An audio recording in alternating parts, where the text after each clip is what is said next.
Bonjour à toutes et à tous. Alors la dernière fois, on avait vu comment faire des blocs dynamiques avec des états d'affichage, de visibilité, des états de visibilité pour pouvoir choisir les différentes vues, différentes formes. Maintenant, on va voir comment faire, avec un exemple simple, pour faire des blocs dynamiques en changeant, pour pouvoir changer les longueurs dynamiquement du bloc. Plutôt que de redessiner à chaque fois les pièces, on va aller prendre notre bloc et le modifier sans modifier le modèle de base. Par exemple, je vous montre ce genre de choses. J'ai formé des gens sur AutoCAD qui faisaient des plaques de plâtre en fait, et ils faisaient ce genre de choses, c'est-à-dire qu'ils faisaient des profilés en L ou des profilés en U, en S. Bon là on va voir avec le L c'est le plus simple, et ils voulaient pouvoir rapidement modifier la longueur et l'épaisseur. Alors ici par exemple, vous voyez que les fameuses petites flèches bleues là, avec l'état de visibilité aussi d'ailleurs. J'ai créé, on peut combiner les différents paramètres. Donc là, j'ai mis un état de visibilité avec dimension et sans dimension. Donc, vous voyez, et là, j'ai d'autres flèches qui vont. Là, je peux choisir parce que là, la longueur, la configuration que je veux. Donc là, c'est par incrément tous les 10 parce que là, eux, ils faisaient tous les 10. Alors, pour être sûr de ne pas se tromper, alors soit on le fait manuellement, soit on écrit, je veux que ça fasse 150, paf, 150. Ici, je veux que ça fasse. Ah, ici, j'ai pas mis par contre d'incrément, parce que ça, c'est des options qu'on va voir. Je vais vous montrer comment on fait. Là, ils vont par exemple 145. Et l'épaisseur, vous voyez que les deux épaisseurs se modifient en même temps. Donc ça fait 40. J'affiche les dimensions Redgen, hop, 145 par 150 par 40. Si je descends, je mets 80 Redgen, ça met à jour. Pratiquement, si je mets 15 Redgen, voilà, ça met tout à jour. Alors, comment faire ça? Je vais vous montrer, c'est pas hyper facile. Il y a pas mal de choses à comprendre, juste pour un petit L comme ça. Alors, le but déjà, c'est de dessiner. Alors, je vais copier-coller. C'est de dessiner ce L. On va le transformer en bloc, donc un créer bloc, hein, vous vous rappelez, on crée le bloc avec le L, sans pas de dimension. Ensuite, on va modifier le bloc. On va le... Et ici, on va faire, vous voyez, on va retrouver notre état de visibilité ici, parce que j'ai créé donc un dimension sans dimension. Et on va créer, avec ces paramètres de distance là, le dynamisme du bloc. Alors, je vais vous montrer comment. Je vais enlever, je vais poser. Voilà. Et là, vous voyez que j'ai mis, donc vous vous retrouvez avec ça, j'ai mis ici ce qu'on appelle des contraintes géométriques pour m'aider en fait à ce que quand on va étirer, ça fasse pas ou vraiment, je lui ai dit ça, vous voyez, c'est horizontal. Donc tout simplement, ce que j'ai fait, c'est que j'ai dit ça, cette ligne-là doit rester horizontale. Je lui ai dit que ces deux lignes-là restent parallèles. Je lui ai dit que ces deux lignes-là sont égales, que quand je modifie cette épaisseur-là va changer en même temps. C'est ce qu'on appelle des contraintes, comme dans SolidWorks ou dans les logiciels paramétriques, en fait, ils ont inspiré de ça, je pense. Et j'ai mis que ce point-là, est fixe. pour ne pas que pour qu'on puisse, vraiment qu'on parte que d'un côté ou de l'autre. On puisse pas partir de là, que après ça fait des problèmes. Donc j'ai dit vraiment il y a un point fixe. Alors ce qu'il faut faire, on va utiliser l'action ici. Vous avez action paramètres. Vous pouvez retrouver ici là-haut là, qui est tous les paramètres. Alors on a vu dans une autre vidéo le paramètre de visibilité. Là on va utiliser le paramètre de linéaire et on va lui associer ce qu'on appelle une action. Et en fait, une fonction, quoi, une fonction, un outil de dessin. Donc là, on va lui attribuer l'outil étiré à la distance. C'est logique, on veut ce qu'on veut faire, nous, c'est étirer. Donc, on va d'abord poser. Chaque fois, normalement, il ouvre. Quand on ouvre l'éditeur de bloc, il ouvre cette palette-là. Et on ne veut pas la voir, on la cache. On retrouve ici les paramètres et les actions. Donc, on va lui mettre, par exemple, cette distance-là. Voilà. Il me demande le nombre de poignées. Je vais lui en dire, je vais lui mettre une. Je vais m'étirer que d'un côté.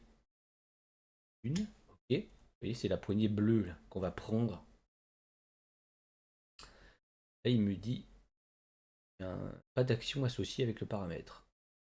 C'est, je vais dire associe, sélectionner le paramètre, donc hop. Là, j'ai mis mon action étirée sur cette distance. Là, il me demande un point associé à l'action. Alors, c'est soit à gauche, soit à droite. Moi, je vais lui mettre ici que j'ai ma poignée. Ensuite, il va me demander le premier point du cadre de l'étirement. Donc, normalement, si vous devez connaître, je pense, comment on étire. Donc, on va étirer ces deux points-là, pour étirer vers là. Et le premier cadre, ça c'est la zone d'action. Et là, il nous redemande de faire la même chose. Là, c'est vraiment l'outil étiré. Donc, on refait pareil. On valide.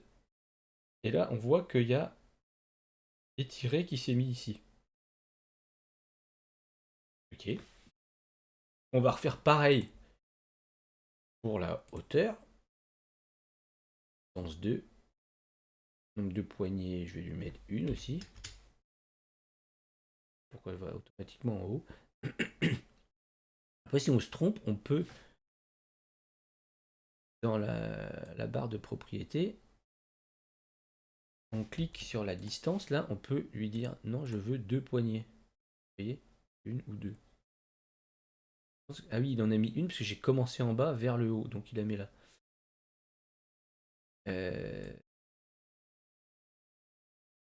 Donc on va refaire pareil, étirer, sélectionner le paramètre, c'est ici. La poignée, c'est là. Et on va vouloir étirer vers là. Donc les deux sommets ici. Ici, je valide. C'est bon là, il a mis étiré. Et on va mettre le dernier, c'est l'épaisseur. R. Voilà. Une poignée, s'il te plaît. Étirer. Ah. Voilà.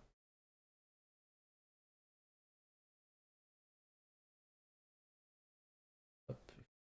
Faut être très rigoureux. Faire vraiment gaffe à ce qu'on fait. Et on valide. C'est bon, il a mis étirer, étirer, étirer. Partout. Ensuite, on peut avoir des options. Comme je vous disais, on peut lui dire je veux pas mettre n'importe quoi. Je peux lui dire incrément. Alors, distance d'incrément, par exemple, tous les 5 mm. Donc on voit, il met les traits. Il met des petits traits là. C'est les seules positions possibles. Distance minimum, on peut lui dire. Donc là, on voit, il s'arrête ici. J'ai plus de bruit. Quoi Maxi, on peut mettre 250.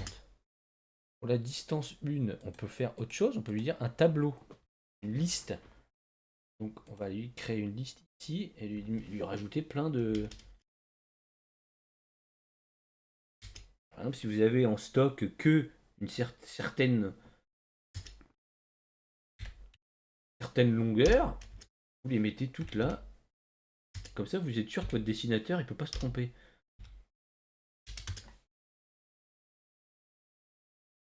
Ah, je sais pas pourquoi j'ai plus de souris. Et la distance 3, on va mettre...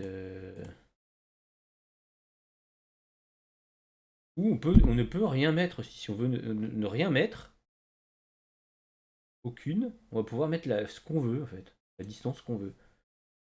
Donc, on va faire un petit tester le bloc. Et on a nos flèches. Donc, hop, hop. Marche. Hop, là. Hop. Et gris. Alors, les dimensions, je vais vous montrer comment faire. Là, les épaisseurs, voilà. J'ai mis que ce trait-là est égal à celui-là. Quand je l'augmente, eh ben, il se met automatiquement. Et vu que j'ai obligé cette ligne à être verticale, elle se met pas de travers. Ça aurait pu faire un truc comme ça en fait. Tac. Je tire vers le haut, mais là, et il reste. C'est pour ça que j'ai mis des contraintes d'horizontalité et de verticalité. Et que j'ai mis mon point fixe. Et fermer, tester le bloc. Et pour les dimensions, alors, en fait, il faut faire ce qu'on a utilisé des attributs. Définition d'attributs. Alors, ce que j'ai fait, hop, on fait définition d'attribut étiquette, on va mettre dimension, invite, insérer les dimensions, je ne sais plus trop, par défaut, x par y, y par z. On va laisser tout comme c'est.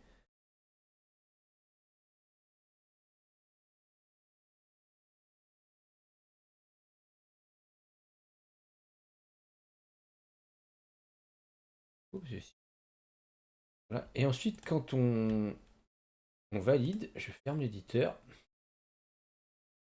Les attributs, il faut toujours les mettre à jour. Sélectionner. Voilà, donc j'ai fait synchroniser, j'ai sélectionné le bloc, donc x, y par z. Je vais rentrer.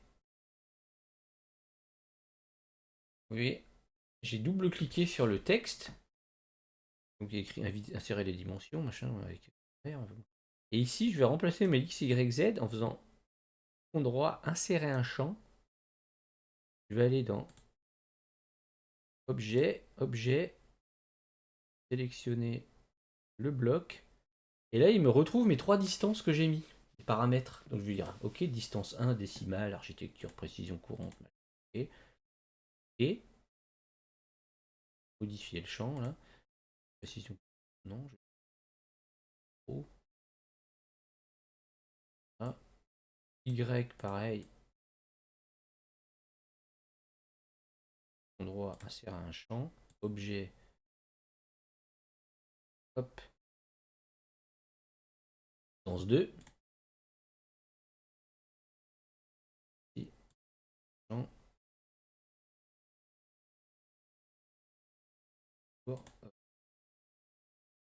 Distance 3. Et là j'ai mes trois distances. Et quand je vais modifier mes distances,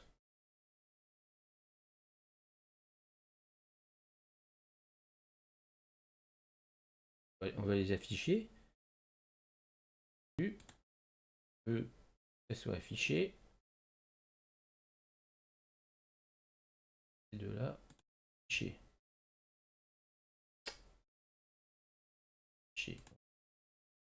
Dans config avec dimension. Et gen. Voilà, c'est bon, j'ai mes petites flèches. Donc si je change, hop, hop, Redgen, paf, ça met à jour. Et je peux même mettre des cotes. Ils vont suivre, bien sûr. Je fais ça. Pourquoi il va de travers? Je ne sais pas. Il y a souvent des problèmes.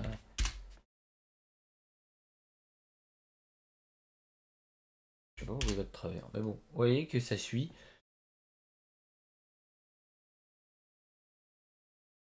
À peu près. Je sais pas ce qu'il y a. Il y a peut-être un problème. Il faut aller. Bref, vous avez compris. Après, il faut tester, hein. Il y a vraiment plein de choses à faire, à tester. C'est en faisant qu'on comprend des choses et puis qu'on se trompe, on modifie. Et voilà. Là, c'était vraiment l'exemple le plus simple. Voilà, je vous laisse. Bon travail.